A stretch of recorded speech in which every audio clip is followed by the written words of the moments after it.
He asked for her number. She handed him the dessert menu. The Korean Mafia boss who controlled Seoul's underground just got rejected by Waitress, and witnesses couldn't believe what they were seeing. While billion-won heiresses threw themselves at Suk Myung-soo, Desiree Coleman said, "I don't date customers without blinking." His associates expected violence. His rivals expected humiliation. Instead, he came back the next night, and the night after that, because the only thing more dangerous than a powerful man's anger is his fascination with a woman who won't play his game. If you believe people should be valued for their character, not their wallet or their weapons, hit subscribe. Only arrogant, power-hungry types won't. Comment where you're watching from if you think respect should be earned, not demanded. Let's prove that integrity matters more than intimidation. Now, let's see what happens when an unstoppable force meets an unmovable woman. The Constellation was Seoul's most expensive restaurant, perched on the 63rd floor where the city sprawled below like scattered diamonds on black velvet. Crystal chandeliers caught light and split it into rainbows. Waiters moved like ghosts in perfect choreography. Every detail whispered exclusivity, from the imported Italian marble to the sommelier who spoke 7 languages. This was where Seoul's elite came to see and be seen, where deals worth millions happened over wagyu and wine that cost more than most people's monthly rent. And at the center table, commanding the room without speaking, sat Suk Myung-soo. 34 years old, 6'1" of controlled violence, wrapped in a Tom Ford suit. Hair swept back sharp enough to cut. Tattoos hidden beneath expensive fabric. A dragon curling up his spine. Characters along his ribs that spelled out his dead brother's name. Eyes like black ice that had watched men beg and bleed. The third-generation heir to the Suk family, an organization that controlled everything from construction contracts to political campaigns, from nightclub districts to the judges who looked the other way. He didn't need to raise his voice, didn't need to gesture. His presence bent the room's gravity toward him.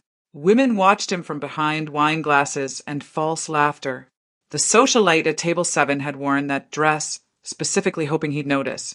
The actress at table 12 had her publicist call ahead to ensure she'd be seated in his eye line. Even the married businesswoman at table 4 found excuses to walk past his table, perfume trailing like bait. Suk Myung-soo noticed none of them. His attention was elsewhere. On the waitress who'd just delivered bread to table 9 without once glancing his direction. Desiree Coleman, 28 years old, 5'7" of controlled grace in the standard black and white uniform that somehow looked tailored to her dark skin. Natural hair pulled back in a sleek bun. No jewelry except small gold hoops. Posture perfect, movements efficient, face professionally neutral. She'd been working at the Constellation for 4 months, and in that time, she'd somehow remained invisible to his radar until tonight, until his associate mentioned her. The American one, Kim had said during dinner setup. She turned down an invitation to Mr. Park's yacht party. Just said, "I don't mix work and pleasure," and walked away. Park was furious. Park was a real estate mogul who thought his money purchased access to anything. The fact that a waitress had declined him was already interesting. The fact that she'd done it without fear or flirtation made it fascinating. Suk Myung-soo watched her now as she took an order from table 11. Competent, calm, completely focused on her work. No hair flipping, no extra smile for male customers, no performance. Just excellence delivered with indifference to everything except the task at hand. When she finally approached his table, it was with the same energy she'd bring to any customer. No nervousness, no recognition of who he was, just professional courtesy. "Good evening. Have you decided on your wine pairing, or would you like a few more minutes?" Her voice carried traces of the American South buried beneath years of city sharpness.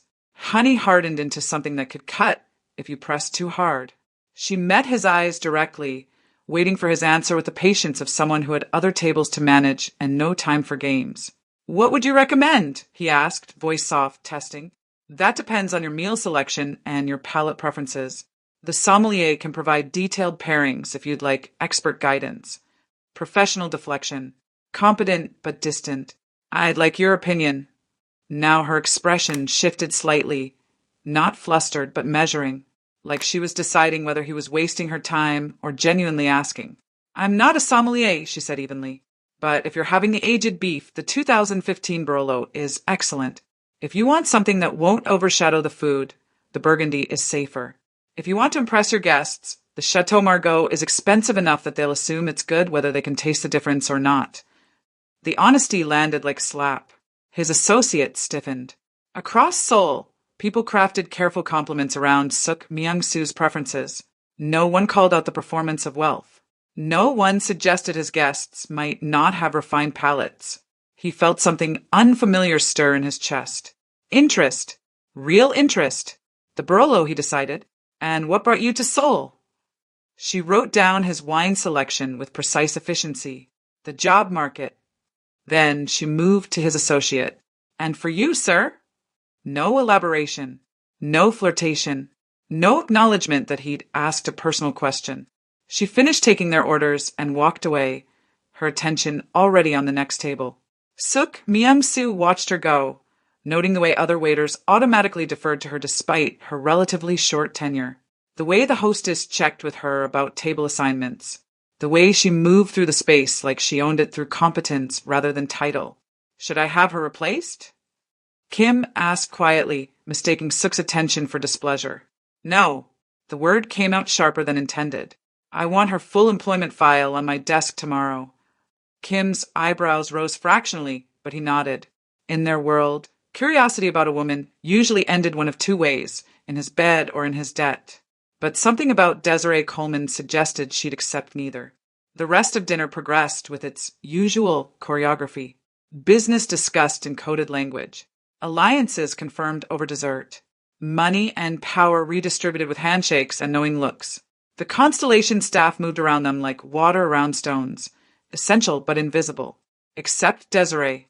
Suk Myung-soo found his attention returning to her throughout the meal. The way she defused a drunk customer at table 6 without calling security, her voice remaining level while her body language communicated absolute boundaries. The way she corrected a newer waiter's mistake without embarrassment, simply fixing the problem and moving on. The way she declined a business card from a corporate executive, saying, I appreciate the offer, but I'm not interested in career changes at this time, with the same tone she'd used to decline dessert. She operated in his world, but refused to be of it. When the check came, 30 million won for 5 people, tip included, she processed it with the same efficiency she brought to everything else. No false gratitude for the generous tip. No performance of appreciation.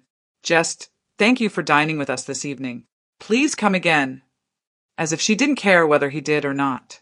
As Suk Myung-soo left that night, stepping into the cold Seoul air where his driver waited with the engine running, he realized he couldn't remember the last time someone had treated him like he was ordinary. Like his power was irrelevant.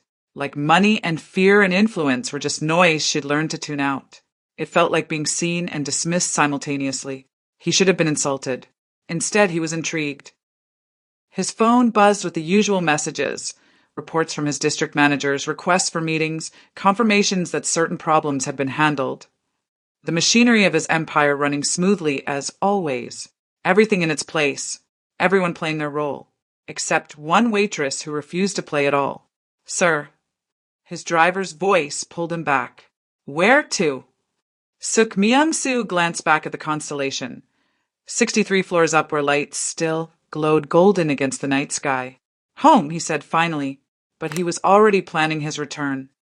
If you can't stand people who think their money and power puts them above everyone else, comment respect is earned, not bought. Subscribe if you believe Desiree should stay strong and not fall for intimidation tactics. Only power-drunk bullies would disagree. Let's see what Suk does next when rejection becomes obsession. The file arrived at Suk Myung-soo's office at 9 a.m. sharp.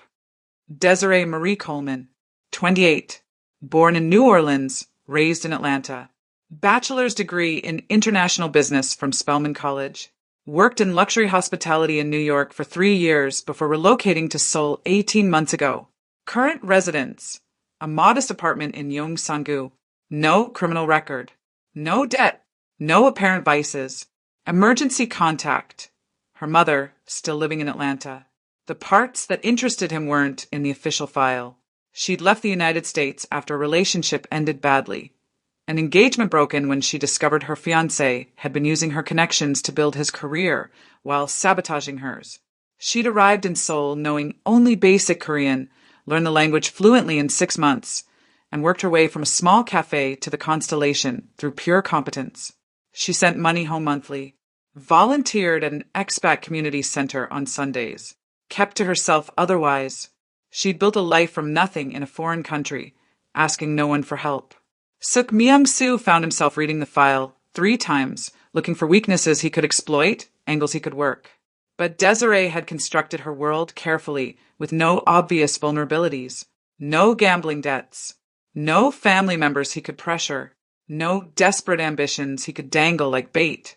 She was frustratingly, completely self-contained. He returned to the Constellation the next evening. Same table, different associates for cover, though they knew better than to question his sudden interest in fine dining. When Desiree approached with menus, her expression showed the faintest flicker of recognition before settling back into professional neutrality. "Good evening. Welcome back." "The Barolo was excellent," he said. "Your recommendation was perfect." "I'm glad you enjoyed it." No pleasure in the compliment, no fishing for more. Just acknowledgement. She handed out menus with practiced efficiency. "Today's specials include..." "Have dinner with me." The word surprised even him. Suk Myung-soo didn't ask, he commanded, suggested, arranged. But something about her demanded a direct approach. Desiree's hand paused fractionally before continuing to distribute menus. "I don't date customers. Can I start you with drinks, or would you like a few minutes?" "I'm not asking for a date. I'm offering an opportunity to eat something better than whatever you have at home." Now she looked at him fully, really looked at him, and he saw the intelligence behind her professional mask, calculating, measuring, deciding. "Mr. Suk, I appreciate the offer, but I maintain clear boundaries between my professional and personal life. It's how I stay excellent at my job." She turned to his associates. "Gentlemen, what can I get you to drink?" Dismissed. Politely but absolutely. His associates ordered quickly, clearly uncomfortable. After Desiree left, Kim leaned forward. "Sir, if she's being disrespectful..." "She's being honest." Suk Myung-soo cut him off. "There's a difference." But Kim's question had planted something. In Suk's world, disrespect required response. Boundaries required testing. People who refused to play the game needed to be reminded that everyone played eventually, they just didn't know it yet. He started returning 3 times a week, always requesting Desiree's section, always leaving generous tips that she accepted with the same neutral "thank you" she gave everyone, always watching her move through the restaurant like a woman who'd built walls so high she'd forgotten what it felt like to be vulnerable. During the 3rd week, he noticed something. A regular customer, a real estate developer named Choi, had started timing his dinners to coincide with Desiree's shifts. Choi was 50, married, wealthy enough to think money erased boundaries. Suk watched him corner Desiree near the bar, standing too close, touching her arm while she tried to take his order. The professional smile on her face never wavered, but her body language screamed discomfort. She extracted herself gracefully, something about checking on his wine selection. But Choi's expression as he watched her walk away made Suk's jaw tighten. He recognized that look. Possession before ownership. Entitlement before consent. When Desiree returned to Suk's table, he asked quietly, "How long has Choi been bothering you?" Her mask slipped for just a moment, surprised that he'd noticed, wariness about why he cared. "I handled difficult customers regularly.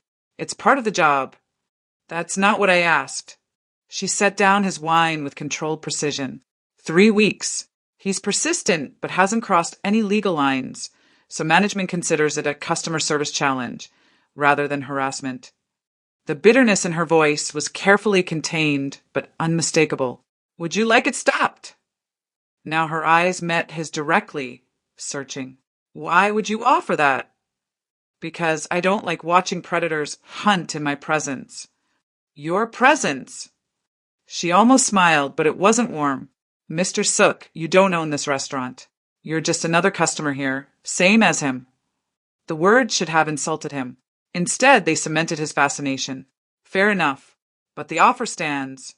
She studied him for a long moment, and he could see the calculation happening behind her eyes.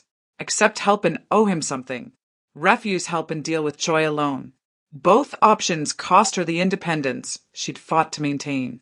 "I'll handle it myself," she said finally, "but I appreciate your concern." She walked away before he could respond, and Suk found himself frustrated by her refusal and impressed by her consistency simultaneously. 2 days later, Choi didn't show up for his usual reservation. Suk's associate reported that Choi had received a visit from some business partners who'd suggested he find a new favorite restaurant. No threats, just strong recommendations about respecting boundaries and avoiding situations that could become complicated. When Desiree approached Suk's table that evening, she set down his water with a look that wasn't quite gratitude and wasn't quite accusation. "You said you'd leave it alone." "I said the offer stood. I didn't say I'd wait for you to accept it. That's not how respect works." Her voice was low, controlled, but he heard the anger underneath. "You don't get to make decisions for me just because you think you know better. I made a decision about Choi, not about you." "Same thing." She pulled out her notepad with sharp, precise movements. "What can I get you for dinner, Mr. Suk?" He wanted to explain that he'd seen Choi's type escalate before, that waiting for her permission while she was being harassed was a luxury she couldn't afford. But he recognized that explaining would only prove her point, that he thought he knew her situation better than she did. The beef. "And Desiree." He waited until she looked at him. "I'm sorry. You're right. I overstepped." The apology seemed to surprise her more than anything else he'd done. Her expression softened fractionally. "Thank you for that. And thank you for handling Choi, even though you shouldn't have done it without asking." It was the first personal thing she'd said to him that wasn't a deflection or a boundary. A tiny crack in the wall. He should have been satisfied with that small victory. Instead, he found himself wanting more. If you believe nobody should manipulate others for their own good, even with good intentions, hit subscribe. Comment "my choice, my control" if you think Desiree has every right to be angry. Only controlling, manipulative people would side with Suk's decision to interfere. Let's see if he learns respect or just gets more obsessed. Seoul's winter arrived with brutal efficiency, the kind of cold that turned breath to fog and made the city's steel and glass towers look even more unforgiving. The constellation's warmth became more inviting, its golden light a promise against the dark streets below. Suk Myung-soo's visits had become routine. 3 times a week, same table, same section. The staff had stopped whispering about it. Even Desiree had settled into a rhythm with him, professional courtesy with occasional flashes of actual conversation when the restaurant was slow. He'd learned small things, that she missed New Orleans food but hated the humidity, that she'd taught herself Korean by watching dramas with subtitles and practicing with grocery store clerks, that she had a younger brother studying engineering at Morehouse, that her mother sent care packages with hot sauce and pralines that Desiree shared with the kitchen staff. She'd learned things about him too, though he suspected she'd researched more than he'd volunteered. She never asked about his business directly, but sometimes her eyes would catch the news on the restaurant's bar television, reports about construction bid scandals or district violence, and she'd look at him with a question she never voiced. One night in mid-December, she surprised him. "Why do you keep coming here?" she asked while clearing his dessert plate. The restaurant was nearly empty, just 2 other tables lingering over wine. "The food is excellent. Seoul has 50 restaurants with excellent food and better views. You come here for something else." Her directness still caught him off guard, even after 2 months. "Maybe I like the service." "You like that I don't fawn over you," she corrected. "But I still don't understand why. Men like you, powerful men, usually prefer people who recognize their status." "Men like me," he repeated. "What kind of man do you think I am?" Desiree set down the empty plates, considering her answer. For once, she seemed to be engaging rather than deflecting. Dangerous. Controlled. Someone who's used to getting what he wants through fear or money or both. But also, she paused, searching for words. Someone who's tired of it. The performance. The game. Like you come here because it's the one place where you can just be a customer. The accuracy of her observation hit harder than he expected. She'd seen something he barely admitted to himself, that these dinners had become an escape from the constant calculation of his real world, a place where he could eat good food and talk to someone who treated him like a person instead of a weapon or a wallet. "And you?" He turned the question back. What kind of woman walks away from an engagement, moves across the world alone, and refuses every offer of help or advancement? Her expression closed slightly, walls rising. Someone who learned that depending on others means giving them power over your life. That sounds lonely. That sounds safe, she corrected. Then softer. But yes, sometimes lonely. The admission hung between them, vulnerable and rare. Before either could say more, the restaurant manager appeared, apologetic but firm. Ms. Coleman, there's a situation at the host stand. Your Korean is better than mine for this. Desiree excused herself, and Suk watched her handle whatever crisis had emerged. A customer angry about wait times from the raised voices. She defused it in under 2 minutes, switching between English and Korean with impressive fluency, finding a solution that left everyone satisfied. When she returned, he said, "You're wasted here." "Excuse me." "Your skills. Your intelligence.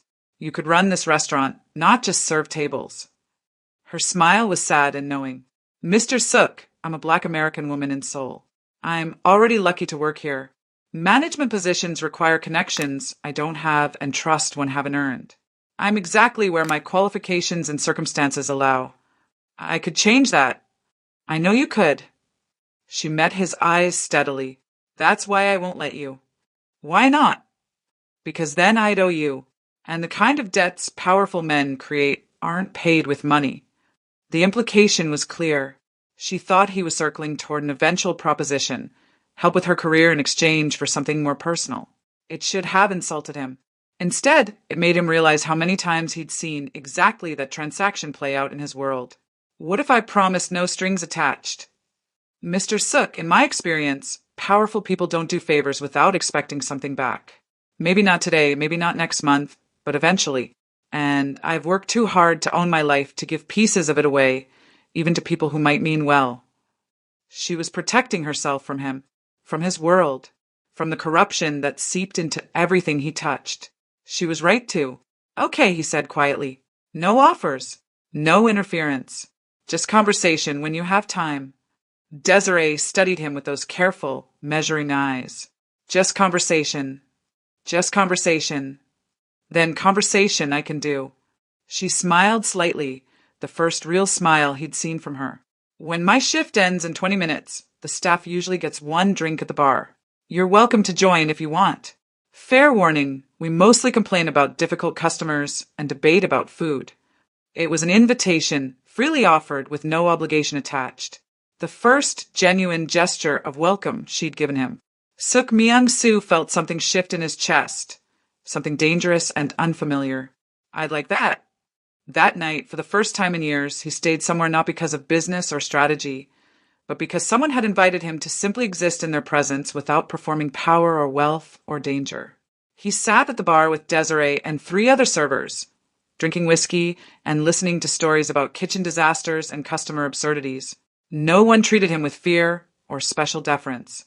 Desiree introduced him as Mr. Suk, one of our regulars, without mentioning his family name or reputation. For 2 hours, he was just another person. Just another customer who'd stayed past closing because the staff had been kind enough to include him. When he finally left, Desiree walked him to the elevator, the restaurant dark behind them except for security lights. "Thank you for tonight," he said. "Thank you for being normal," she countered. "That version of you is much better than the one who tries to solve my problems without asking." "Noted." He pushed the elevator button, then hesitated.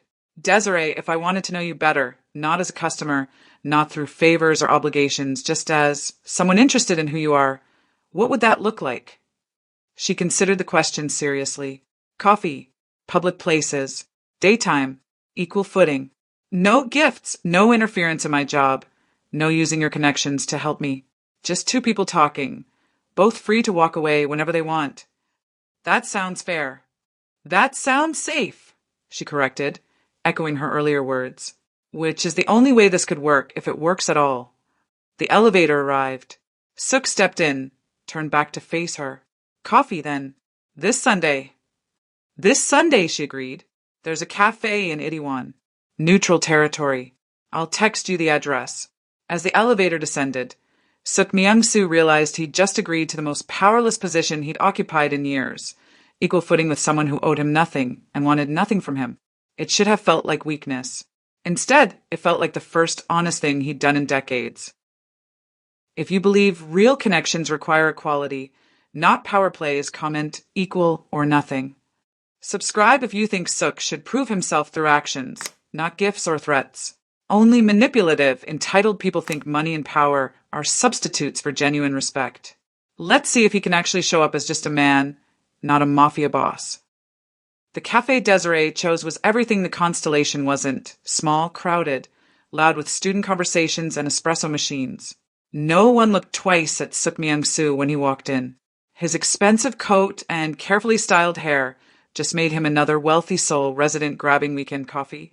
Desiree was already there, sitting by the window in jeans and a cream sweater, hair loose around her shoulders instead of the sleek bun she wore for work. She looked younger like this, less guarded. She looked beautiful. "You found it," she said when he approached. "Your directions were precise." He gestured to her nearly empty cup. "Can I get you another?" "I can buy my own coffee, but thank you." She stood. "What are you having?" They ordered together, splitting the bill exactly down the middle over his protest. When they sat back down, she said, "Equal footing, remember? That includes paying for our own drinks." "Noted. You're going to hate this, aren't you?" But she was smiling.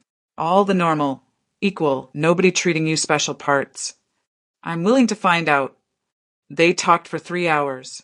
About growing up in different worlds, her childhood in the American South, where church was mandatory and family gatherings involved entire extended networks, his childhood in Seoul, where family meant business and gatherings meant territory negotiations. About siblings, her brother's dreams of building sustainable infrastructure in Africa, his older brother's death in a gang war that had pushed Suk into leadership he'd never wanted. "You never wanted this life?" She asked, understanding dawning. "I wanted to study architecture. Design buildings that would last centuries." He'd never told anyone that. But when Hyung died, someone had to take over. Someone had to protect what he'd built. Someone had to make sure his death meant something. And now you're trapped in a life you never chose, holding together an empire you never wanted, becoming someone you might not even like. The accuracy hit like a punch. "How do you see these things?" "Because I almost did the same thing. My fiancé, Marcus, he had this vision of who we'd be together. Power couple, climbing social ladders, building influence. And I kept shaping myself to fit that vision until I didn't recognize myself anymore. When I found out he'd been using me, it hurt, but it was also relief. Because I got to stop performing." "Is that what you think I'm doing?" "Performing? I think everyone performs, Mr. Suk. The question is whether you know who you are when the audience leaves." He wanted to tell her that he hadn't known himself in years, that the performance had become so complete he couldn't find the edges anymore, that sitting here with her, drinking mediocre coffee and having honest conversation, felt more real than anything in his actual life. But admitting that felt like showing weakness to someone who might use it. Except Desiree wasn't interested in his weaknesses. She wanted his truth. "I don't know who I am without the business," he admitted finally. "It's been 15 years. The role and the person have merged. Then maybe it's time to figure out if they can separate again." She said it gently, without judgment. "Or if you even want them to." They left the cafe as afternoon turned to evening, the winter sun already setting. Seoul's streets glowed with neon and headlights, the city transforming into its nighttime self. "Walk with me," Suk asked. They wandered through Itaewon streets, past international restaurants and expat bars, through neighborhoods where different languages mixed in the cold air. Desiree pointed out her favorite spots: the West African restaurant where she got jollof rice when she was homesick, the bookstore with an English section where she'd read entire novels while drinking tea, the park where she practiced Korean with elderly women who corrected her pronunciation with patient firmness. She'd built a whole life here that had nothing to do with wealth or power. Small, careful, entirely her own. "Don't you get lonely?" he asked. "No family here, keeping everyone at arm's length, refusing help even when you need it?" "Sometimes, but lonely is better than trapped. And I'm not as alone as you think. I have friends, community, people I trust because we built that trust slowly without obligation." She looked at him. "What about you? All that power, all those people around you, are you less lonely?" The question cut deeper than she probably intended. Suk thought about his days surrounded by associates and employees and hangers-on. All those people and not a single real conversation. All that connection and complete isolation. Yes, he admitted. I'm lonelier. They stopped at a pojangmika, a street food tent, and Desiree ordered tteokbokki and fish cakes in fluent Korean, her accent nearly perfect. The ajumma running the stand complimented her language skills and asked how long she'd been in Korea. 18 months, Desiree answered. Your Korean is better than some people who've lived here 10 years. You must practice very hard. Watching Desiree interact with the ajumma, warm, respectful, genuine, Suk realized that she'd done what he never could. She'd entered a foreign world and made herself part of it through effort and respect rather than money or fear. She'd earned her place instead of buying it. She'd done the hard thing the right way. As they ate the spicy rice cakes, sitting on plastic stools in the cold, Desiree asked, "Can I ask you something personal?" "Yes." "The violence in your world, how do you justify it to yourself?" The question was direct, unflinching. She wasn't asking out of judgment, but genuine curiosity about how he lived with his choices. "I tell myself it's necessary, that the system exists whether I'm part of it or not. That my family's organization provides structure, prevents chaos, protects people who can't protect themselves."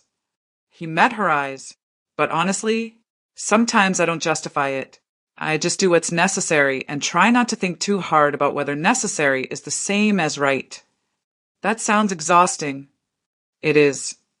"Then why not walk away?" "Because hundreds of people depend on the organization for their income. Because rival groups would move into our territory and be less restrained. Because my brother died for this, and walking away would make his death meaningless." He paused. "And because I don't know who I'd be without it." Desiree absorbed this silently, and he waited for judgment that never came. Instead, she said, "I think you're more than your worst choices. But I also think you're going to have to decide someday whether being more is worth the cost." They parted ways as full dark settled over Seoul. She took the subway toward her apartment. He returned to his car where his driver had been waiting for hours. As Suk rode through the city toward his penthouse, he couldn't stop thinking about two different lives, the one he'd built through violence and fear, and the one Desiree had constructed through patience and integrity. He wanted to believe those lives could intersect.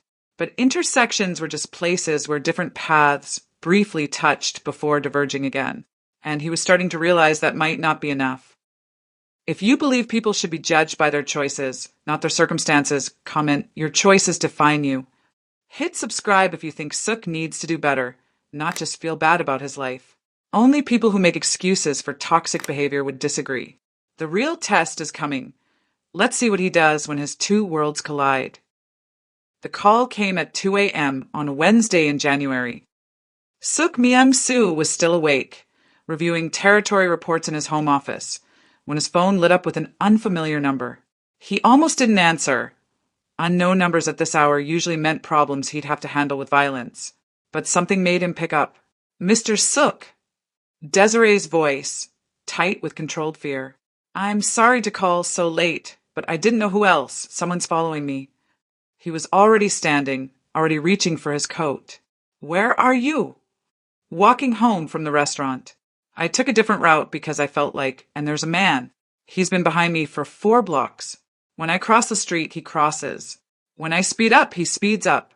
Stay on the line. Stay in well-lit areas. I'm coming."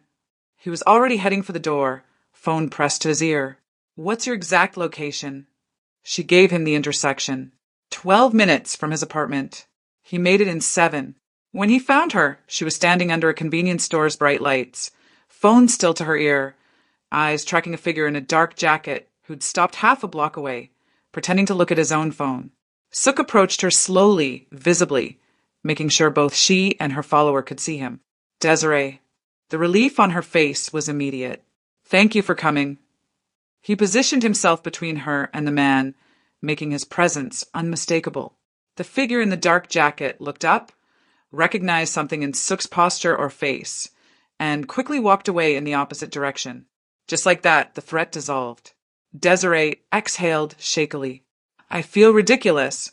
Maybe I was being paranoid. Maybe he was just walking the same direction." "You weren't paranoid. Trust your instincts." He studied her face, reading the adrenaline crash starting to set in. Let me take you home. She nodded, too shaken to argue about independence. In his car, she was quiet, processing. Suk didn't push conversation, just drove carefully through Seoul's late-night streets while she stared out the window, arms wrapped around herself. At her building, a modest structure in a decent neighborhood, she finally spoke. How did you make him leave? You didn't even say anything. He recognized what I am, what I represent. The dangerous part, she said softly, the part that makes people afraid. Yes. She looked at him then, really looked at him, and he saw the calculation happening behind her eyes. The same calculation he'd been avoiding for weeks. Come inside, she said finally. I can't sleep yet anyway. And you drove all the way across the city at 2 a.m. The least I can do is offer you tea. Her apartment was small, but carefully curated. Books in English and Korean lined one wall. Photographs of family occupied another. Plants clustered near the window. A Bluetooth speaker sat on a shelf next to a collection of vinyl records she must have brought from America. It was a home, not just a place to sleep. She made tea, some herbal blend that smelled like lavender and chamomile, and they sat on her small couch, the city glowing through her window. Thank you for coming, she said again. I know I said no favors, no obligations, but I was scared and you were the only person I could think of who'd. Who'd what? Who'd come without asking questions. Who'd make me feel safe without making me feel weak for needing help. The trust in those words humbled him. They sat in silence for a while, drinking tea, the adrenaline slowly fading. Finally, Desiree asked the question he'd been dreading. What are we doing, Suk? I don't know. We can't keep pretending this is just coffee and conversation. We both know it's more than that. But we also both know it can't work. Why not? She set down her mug with careful precision. Because your world and mine don't mix. Because I've built my life on independence and integrity, and your life requires compromise with things I can't accept. Because even tonight, you saved me, and I'm grateful, but you saved me using the same power and fear that makes your world dangerous in the first place. So what do you want me to do? Walk away from everything I am? I want you to be honest about what you are, and let me decide if I can live with that. The challenge hung between them. No more pretending. No more careful avoidance of hard truths. I run a criminal organization, Suk said bluntly. I've hurt people, ordered violence, made choices that prioritize power over morality. I've built an empire on fear and control, and I'm good at it. That's who I am. And is that who you want to be? I don't know anymore.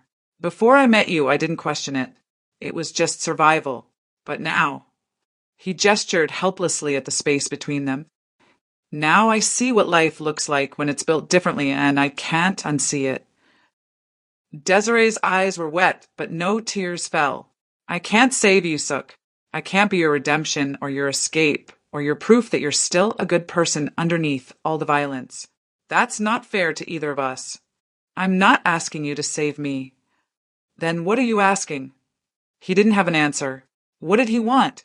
Her presence without changing his life? Her acceptance without earning it? Her love without deserving it? I'm asking, he said slowly, if there's a version of this that doesn't require me to be someone I'm not, but also doesn't require you to compromise who you are. I don't think there is. The words landed with devastating finality. Desiree stood, walked to her window, looked out at Seoul's endless lights. I care about you. The real you. The one who wanted to be an architect and loves honest conversation and feels trapped in a life you never chose. But I can't separate that person from the one who hurts people for business. They're the same person, making different choices depending on context. And I can't build my life around someone whose choices might destroy everything I've worked for. Suk joined her at the window, careful not to touch, respecting the space between them that suddenly felt like an ocean. What if I tried to change? The words came out before he could stop them. Not overnight, not completely, but what if I tried to do things differently? Change for yourself, not for me. Because if you change for me and it doesn't work out, you'll resent me. And if you change for me and it does work out, you'll be living someone else's life again, just like you did when you took over from your brother. She was right. She was always right. I should go, he said quietly. Yeah. Her voice was thick with unshed tears. You should. At her door, he turned back. She was still by the window, backlit by the city, looking small and strong and heartbreakingly sad.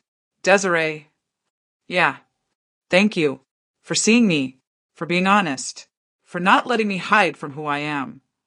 She nodded, not trusting her voice. Suk left her apartment and walked to his car, where his driver had been waiting in the cold. As they pulled away from her building, he looked back once and saw her silhouette still in the window, watching him leave. He'd wanted her to be his escape. Instead, she'd become his mirror. 3 weeks passed. Suk didn't return to the constellation, didn't call or text, gave Desiree the space she'd implicitly asked for when she'd explained all the ways they couldn't work. But he thought about their conversation constantly, about her question, is that who you want to be? About choices and consequences and whether change was possible or just another form of performance. He started small, redirected resources from protection rackets into legitimate businesses, intervened when his lieutenants wanted to respond to minor slights with violence, asked questions about whether actions were necessary or just habit. Some of his associates noticed the shift, asked if he was going soft. He told them he was being strategic, which was partly true. But mostly he was testing whether he could be someone different. Not for Desiree. She'd been clear that she wouldn't be his motivation. But for himself. To see if the person who wanted to build things instead of control them was still somewhere inside the performance. On a Friday evening in late January, he found himself outside the constellation. Not planning to go in. Just standing on the street, looking up at those golden lights 63 floors above. His phone buzzed. A message from an unknown number. There's a cafe in Hongdae. Sunday, 2 p.m. Equal footing. If you're still interested in figuring out who you are without the audience. Desiree's number. An invitation. Not a promise, but a possibility. Suk stood in the cold Seoul night. City lights reflecting off glass and steel towers that stretched toward an indifferent sky. His world was up there, power and fear and control. Everything he'd built and everything he'd lost himself to. But maybe there was another world too. One built on different foundations. One where who he was mattered more than what he controlled. He typed back, I'll be there. Then he stood looking up at the constellation for a long moment before turning away, walking toward his car, toward whatever version of himself he might become. The path wasn't clear. The outcome wasn't guaranteed. But for the first time in 15 years, Suk Myung-soo felt like he was choosing his direction instead of just following the role he'd been given. And that was terrifying. And that was hopeful. And that finally was real. If you believe people can change, but only if they do the work themselves, comment, real change takes action. Subscribe if you want to see more stories about characters choosing integrity over easy power. Only people who make excuses for toxic behavior would refuse. Hit the notification bell if you believe everyone deserves a chance at redemption, but has to earn it. This is just the beginning of Suk and Desiree's story. The real question is, will he prove himself or will power win again? Stay tuned. You made it to the end. Thank you. Truly, from the bottom of our hearts, thank you for staying with Suk and Desiree's story, for investing your time, your emotions, your attention in these characters we've poured our souls into creating. Now, I'm going to be completely honest with you. I'm begging for a favor. The algorithm hasn't been pushing our videos to as many people as it should, and we need your help. All of us here at Ebony and Pearl Stories are asking, pleading, really, for you to be part of our team. Drop a comment right now. Like this video. Share it with your friends, your family, your loved ones. Post it on your WhatsApp status. Share it across your social media. Tell the algorithm that this is an amazing story if you truly, genuinely enjoyed it. This is exactly why we pause during our stories to ask for subscriptions and comments, not to annoy you, but because these small actions tell the algorithm to push our content to others who need these stories just as much as you did. Someone out there is searching for a story that speaks to their soul. You could be the bridge that connects them to it. Please help us reach them. Thank you for everything. May every kindness you show come back to you tenfold, and may your own story be filled with the courage and hope you just witnessed. We love you. Stay blessed.